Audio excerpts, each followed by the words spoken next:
we're now joined by independent global market analyst Boitumelo Letsuma for a closer look at today's market developments. Boitumelo, thanks so much for your time this afternoon. So, earnings season heating up. We have tech counters under the spotlight, Alphabet and Tesla out with numbers later this week. Your expectations on those counters, right? Very different companies. Thinking of Alphabet, one will be looking out for, CapEx spend on the back of the AI boom. Tesla, on the other hand, dealing with tough competition, deliveries under pressure, and of course, Musk's political inclinations also weighing on the group. Yeah, definitely. Thank you so much for having me in Dowling. Last week was the beginning of earnings season in the US, and what we did see is another surge in the S&P 500 as well as the Nasdaq. And I think this week, that's exactly as you put it, the Mag 7 starts to report, and what usually happens is that they tend to move the market quite a bit. So it would be interesting to see how far the indices will hold up, but analysts are expecting, at least a 14% surge from the Mag 7 reports. They are expecting expectations to be exceeded, the consensus expectations to be exceeded. So yeah, it's definitely something to look forward to. I am looking forward to Tesla even more, considering all the recent news around Elon Musk. And when it comes to expectations, Boitumelo, do you think that companies are exceeding expectations because estimates have been low, considering the kind of an uncertain environment we're in? That could be the case, and I genuinely think that there's a lot that's been happening throughout the year, and it could be one of the reasons. But the fact that in Q2 they still exceeded expectations, even though the expectations were relatively low, I think that boosted analyst sentiment around how far the US market and how strong it is in terms of being able to generate earnings that are strong. Let's move over to Europe. Some updates coming out from there. Internationally, we saw Stellantis warning of a slip into the red for the first half. We're seeing, the auto players really taking a hard hit on the back of those auto tariffs. Do you expect to see that kind of sentiment from the car makers?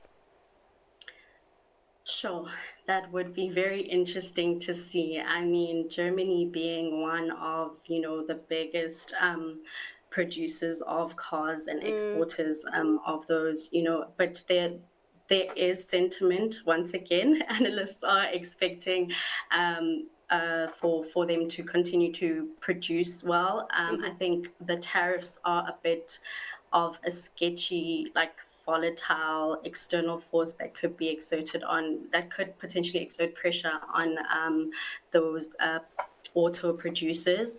However, I think that, considering that the 1st of August is approaching and they are trying to, them along with other EU countries, trying to negotiate a decent tariff, I think they might come out on the other side much better prepared. We're all crossing fingers, toes that when it comes to the 1st of August, hey, things are calm, things are cool, and we don't move this deadline yet again. But you never know with Trump. I've been saying this is Trump's world, and we just live in it, honestly. Boitumelo, let's take a look at China, right? The central bank leaving rates unchanged this morning. Was that a surprise move for you, considering that markets have been pricing in additional stimulus to boost local consumption? I mean, even if you look at last week's GDP print, it's on the back of the front loading, the export front loading. We are still seeing downbeat domestic demand, downbeat consumption. Exactly. That's 100% true, but I mean, as you rightfully said, they did beat expectations. GDP coming in at 5.2%, which is definitely higher than expected. And as you rightfully put it, there is persistent deflation. There is a deepening property slump. Yeah. And there have been calls for that stimulus.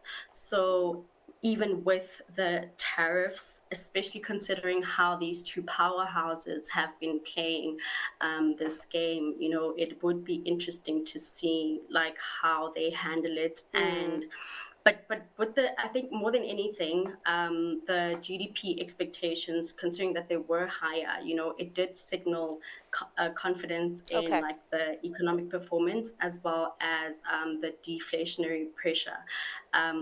It's not allowing the deflationary pressure to overshadow or cloud the outlook for the country. But wouldn't it have been on the back of the front loading? Because I doubt we'll see, I could be wrong, I doubt we'll see the same sort of, export activity continuing to happen if and when a deal is signed, perhaps? I think at this point, it's definitely something that remains to be Yeah. seen. Fair. I'd like to plead the fifth on that. And yeah, I think, it still remains, it's something that I'll keep looking into, Okay. and hopefully in our future discussions, we can expand further. All right, let's move closer to home then. While a company listed on the local bourse, South32, beating its annual output guidance with aluminium and copper boosting production. Your thoughts around that? And maybe we can touch on the divestment we've been seeing from nickel. South32, one of the companies that had announced that, and we also saw BHP moving to solid stake within its nickel operations in Tanzania.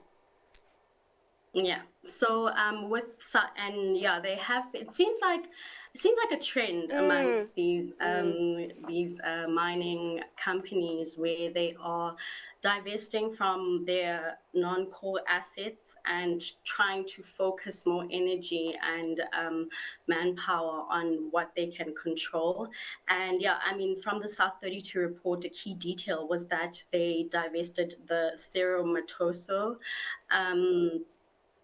in production, and they are investing millions into other exploration projects. So it seems like they kind of, removing money from certain parts and entering things that are more aligned with the long-term strategy. So it's very interesting to see. All right, let's hit pause on the conversation before we move on to your stock pick. Let's take a moment to touch on some counters that your industry peers find interesting. It's Altron, and why specifically Altron? I mean, over the past 3 years, it's had quite a good double-digit compounded annual growth rate, and since essentially moving from the traditional IT business and more to Netstar and Altron FinTech, what we've seen is that they've kind of got an annuity-based revenue, and essentially that has buoyed the share price and really kept it quite stable. And I think the management team there is doing really great. So my stock pick for the day is Altron. I'm going for Afrimat. Yes, the last set of results were horrendous, and I think the recovery is probably going to take a bit longer than we'd like to be, but I still back that management has got a good portfolio of assets there, and they will do correct capital allocation over time. So it's clear to us that there's been a major capitulation of the shareholders, and that's causing, and they're leaving a lot of money on the table in our view, but are selling the share price quite aggressively. And I think that is giving us a technical opportunity to buy on a cyclical low a business which I think has got a decent opportunity to recover over the medium term. It will not go up in a straight line. They might even disappoint in the next 6 to 12 months, but I think if you want to take a 3-year plus view in Afrimat, this is probably a good time to buy. So local is lekker for both Alex and Gia, going with Altron and Afrimat. Just your analysis on those counters. I mean, awesome to see that, it's our local bourses are still attractive. So I'll start with Altron. They seem to have a great asset turnover rate, a good DE ratio, as well as an attractive PE at about 14. And for those seeking additional income, there is a decent dividend yield of about 4.5%. The company has experienced a couple of changes recently, including the recent management buyout. out. But I think with them offloading the Ultra Nexus company, which is now Centtive, they'll be able to, like those mining companies, focus on its core business, like the ICT as well as the cloud and the fintech platforms. So yeah, I think it's definitely it's a good one to go into. And what about Afrimat? Oh yeah, for Afrimat, so I mean, profit did decline from the prior year, but the amount is still deep in positive territory. So the firm has also been undertaking some major acquisitions, as seen through its investment in in other construction companies like Lafarge, as well as Fincrete Proprietary. So yeah, that signals growth prospects.